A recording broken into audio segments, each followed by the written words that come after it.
You eat the bugs.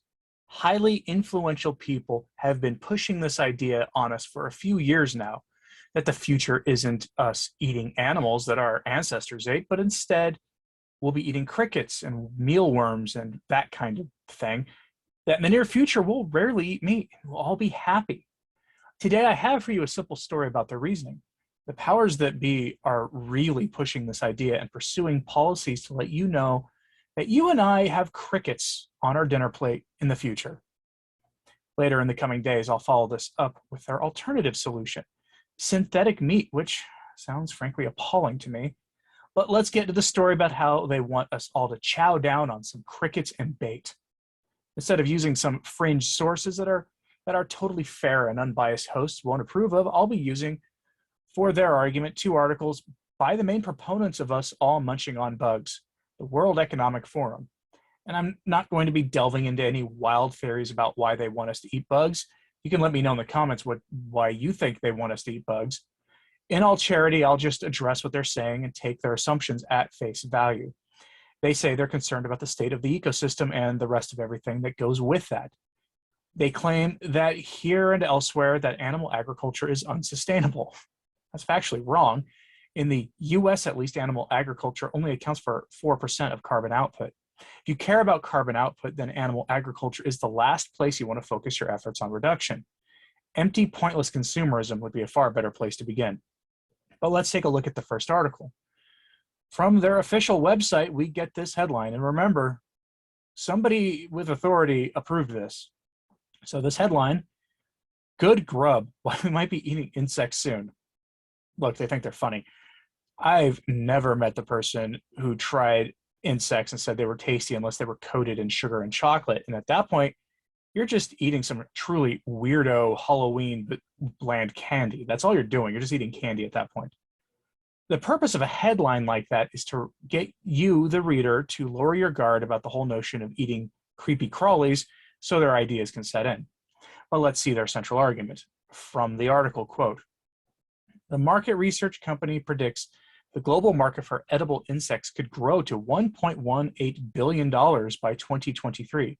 That's almost triple its current level. So what's behind this anticipated increase in appetite for creepy crawlies?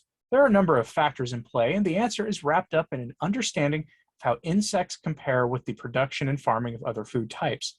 Per kilo of live weight, bugs emit less harmful gas than most mainstream farm animals. A cow, for example, produces 2.8 kilograms of greenhouse gas per kilo of live body weight. Insects, on the other hand, produce just 2 grams. They also consume fewer resources than traditional livestock. For each kilo it weighs, a cow needs 10 kilograms of feed. Bugs, on the other hand, need just 1.7 kilograms. Water, which is becoming an increasingly scarce resource in some parts of the world, and which is used liberally in intensive farming, offers another interesting comparison. To produce a single gram of insect protein, you need 23 liters of water. That might sound like a lot, but to get that same gram of protein from cattle, you need 112 liters of water. End quote. One of the things they don't mention here really is that feedlot cows are actually fed a diet that's not exactly consistent with their species needs. Corn and soybeans weren't exactly growing on the high plains in Europe or North America if you're talking about bison. They're used to eating grass. That's what they should be eating. But we fatten them up with grains because, when it comes to animal agriculture, we fully accept the science that says grains cause you to get fat. That's what we do with them. But they don't address that. They don't address that maybe if these animals are gassy, it's because they're not eating the appropriate thing for their species. And maybe instead, we should be putting more money into regenerative agriculture and more grass-fed and grass-fed, grass-finished cattle instead of the feedlot cattle.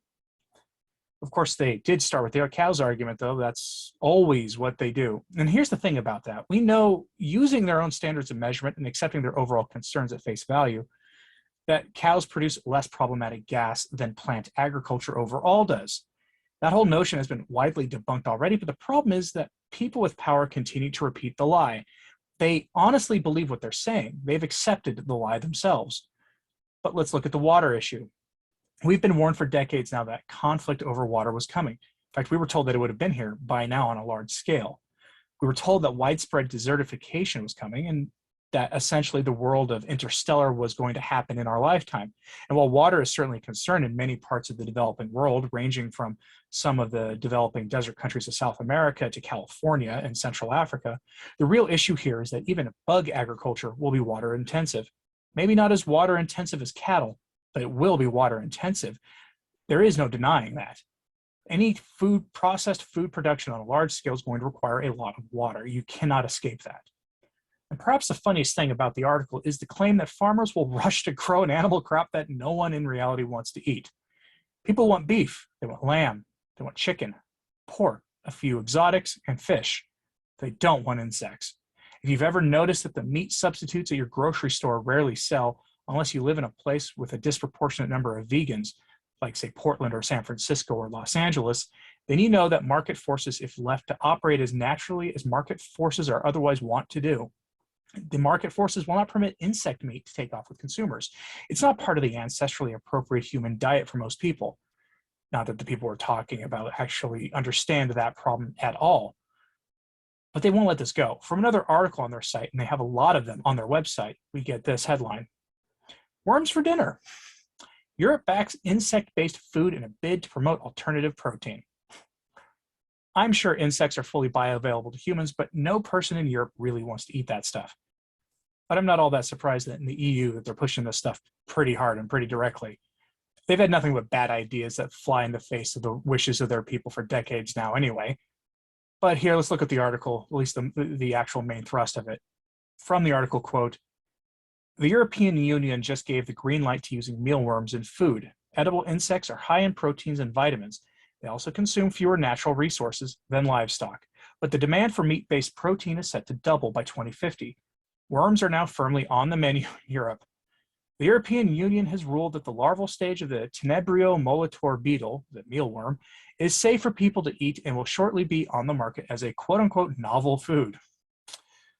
EU researchers said that the worms eaten whole or in powder form are protein-rich, while the UN, an agriculture organization, said the edible insects, quote, contain high-quality protein, vitamins, and amino acids for humans, end quote.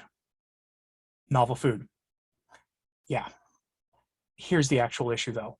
All of those high-quality proteins, vitamins, and amino acids can be found in bovine cattle and in lamb, which the people of Europe are much more likely to eat than mealworms.